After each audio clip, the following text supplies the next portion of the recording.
Welcome back, Timo.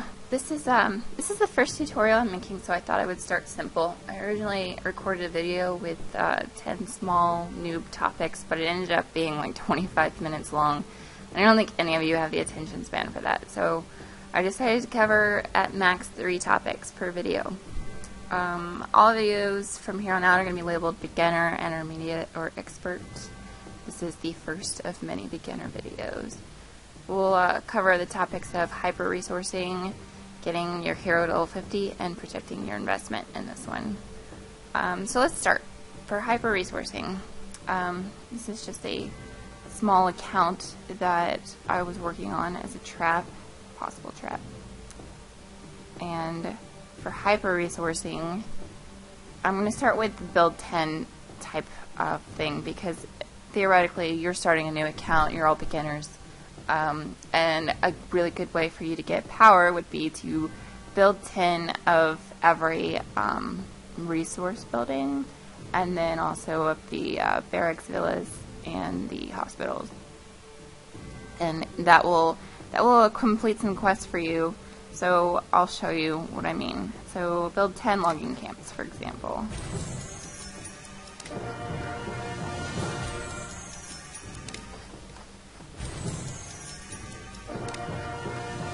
You can see that I'm completing empire quests as I'm doing this.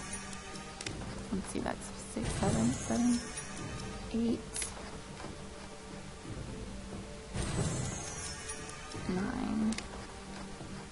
Alright, now when I complete this one, you're going to see this empire quest pop up. Wood for the kingdom. So when you do this, you're getting experience and power for building them, but then also you're completing those empire quests that are going to give you a lot more power. And I can't remember, it's either 50,000 or 500,000. I want to say 500,000 power that you get for doing the build 10. But you have to deconstruct those and then build 10, like build 10 quarries next, for example. And you do that for all of these 7 types of buildings. And that will get you a lot of power immediately right off the bat. Now for hyper-resourcing, what you're going to do is you're going to pick a resource. And for this one I'm going to do farms, since I already have a lot of farms.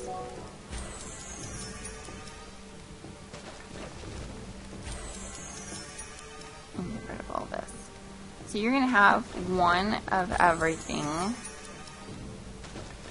which is already here. So I have one of all 4 of these buildings, right? And then the rest of them are going to be all of one thing. So, for example, all farms.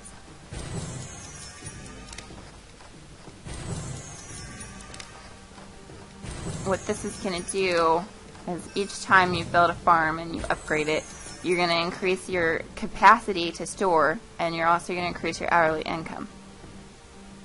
So, and it's going to be a lot bigger than if you were doing just, you know, some of everything. Like if you did 5 quarries and then 5 logging camps, then that wouldn't produce near as much, and your capacity wouldn't be near as high than if you were to do it this way.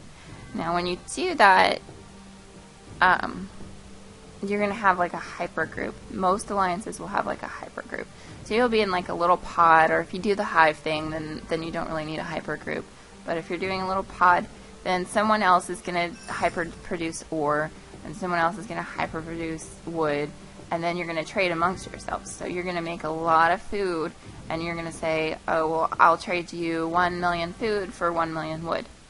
And then you can grow that way a lot faster, because you'll be making more resources than you would normally. And there's one thing that you really have to pay attention to, and this is why alliances keep banks. So I have city food capacity of 562.5k right now. Once I actually have that much resources, which I have more than 3 million, so I'm already above capacity, you're going to want to send all of your resources to a bank. Now you can make a private bank that you keep shielded, or you can use your alliance bank if there's some kind of system in place where they can track what you sent there. Then I would do that. But if you make your own personal bank, then you're going to want to do that so that you can keep hyper producing on this account. Because once you actually have 562K, your hourly income is 0 because you're not producing above your capacity. So you have to keep trading your resources or sending them to a bank in order for you to produce more. Now, if you send them to a bank, that's the best absolute way to grow. When you send them to a bank and then you send, say I had more food capacity than this, and I had like maybe 2 million capacity. So each time I got to 2 million capacity, I would put 2 million food inside the bank, and then I could produce 2 million more within a few hours or so, you know. And then like if once your bank has like say 100 million food, well, you can sell that to people for speed ups. So like the big guys right now, it's actually a hot commodity to have food. Especially me, like I'm completely out of food all the time. I'm always buying food in silver. So you could sell me food and I would gift you speed ups instead, and then you'll grow really fast.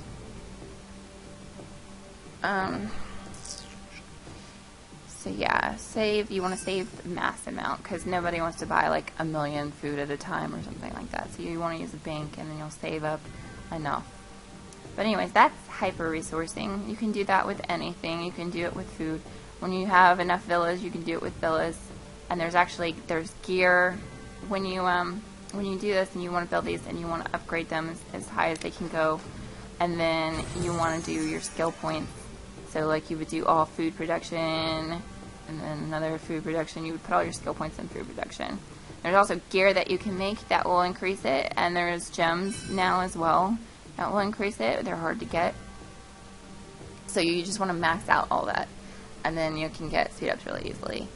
So the next topic is getting your hero to level 50. So when you're leveling here, you want to every time you upgrade your stronghold, like if I upgraded my stronghold to level 15 right now, then the first thing I would do after 15 is I would go level 15 farm and level 15 logging camp, because those are the two things that you need to upgrade your villa to level 15. Then you upgrade your villa to level 15, and then after that your gymnos level 15, right? And you have to do that after every time you upgrade your stronghold.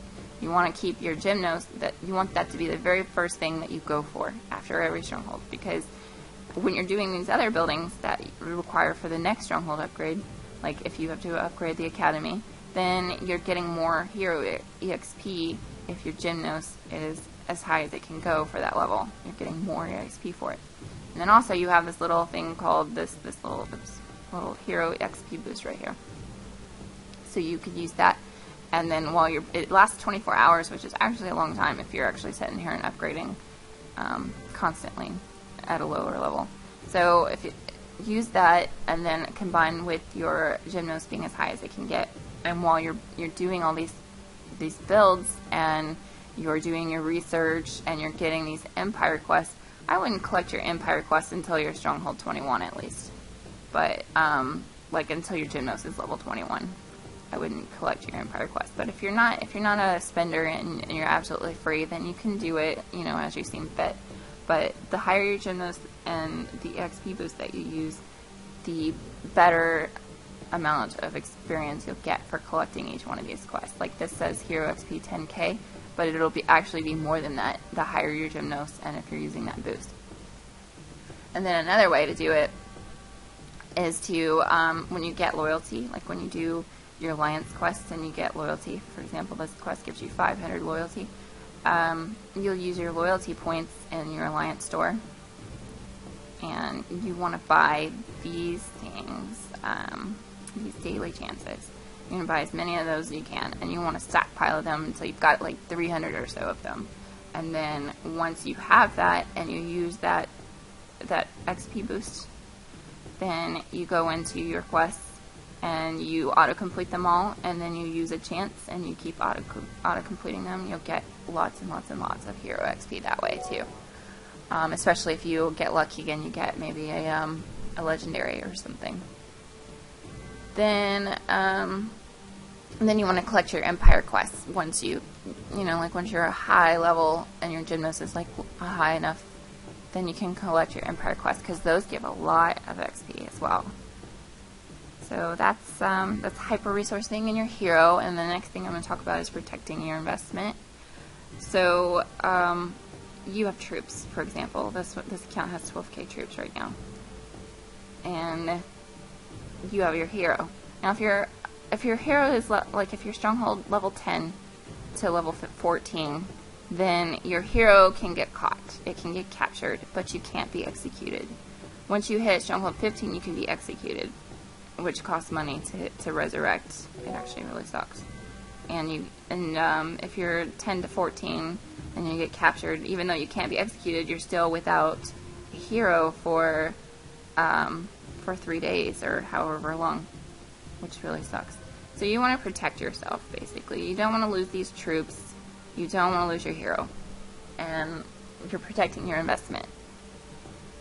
So there's 2 ways to go about doing that. Right now, as you can see, I have a shield on for 6 more days. And I'm not really going to show you how to rally. I'm going to show you how to rally, but I'm not really going to show you from this account because I don't want to get rid of it. That's a 6-day shield, or a 7-day shield. I don't want to get rid of it. But what you want to do is you want to find a stronghold somewhere that looks like it's inactive. You can use this one, I believe. I think you have to be stronghold 15 with no tags, and you can use it. But if it has tags, you can use it at any level. But okay, so let me find a good one. Like this one, for example, is an Empire name still. So clearly not very active, and that alliance I'm not even sure really exists anymore. So you can go to it and you can hit rally, and you want to select 8 hours and Q max, and then you can I'm not going to hit March because it'll get rid of my shield, but you would hit March, right? And then for 8 hours you were protected, completely protected, except for your resources. If you get attacked while you're rallied, then they can still get your resources. But that's what the bank is for. Now, if you want to extend that, you want to find, for example, one across the forest. So if I don't really know where I'm at in relation to this map, but apparently there's a lot of people getting the King's Quest right now, or the Conqueror's Quest. But you want to find one that's across the forest, and then if you happen to miss it and not renew it before 8 hours, then it'll go, see, like this March time, 18 minutes. So apparently I'm very close to that side of the forest.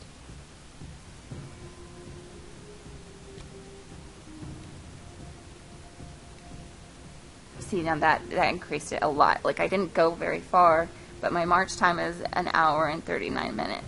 So 1 hour and 39 minutes there and 1 hour and 39 minutes back is about 3 hours, right? So that will increase your time by 3 hours. So you have from 8 hours from until your march actually takes off, and then an additional 3. So that's 11 hours. So if you come back before 11 hours is up, then you can still protect yourself. Okay. So I talked about rallies, and here's the shield thing. You just go here basically in shields. You spend gold on shields, or you can get the shields from the Alliance store. And you have the 8-hour shields in here, and that's all. Unfortunately, that's all you can buy from the Alliance store is 8 hours. I don't know if they ever changed that. It doesn't look like it. But no, they use shields. I don't use my loyalty on shields, but that's because I spend. Now, one other way to protect yourself from being attacked is if you happen to be in like 50 million and up range, where you look like you could be a solo trap, then using anti-scout sometimes is just enough to keep you protected. Because if you're using anti-scout and you look like you could be a solo trap, then nobody will solo you, and you'll get warnings if you're being rallied. So hopefully you're monitoring your phone. Then you have the time. Like if you're being solo attacked and you get a message that says you're being solo attacked, you don't really have time to log in before you actually receive the attack. But if you get rallied and you're monitoring your notifications, then you actually have a full minute to come inside and shield. but anti-scout is a absolute must. Like, every player should always be using anti-scout all the time. You should never let that drop unless you're using, unless you're attacking, then you're using a 75% attack boost because you can't use both at the same time. Anyways, that concludes this tutorial for those 3 topics. I hope that you enjoyed the tutorial. If you have any questions or comments, then you can feel free to leave them. Thanks, Timo.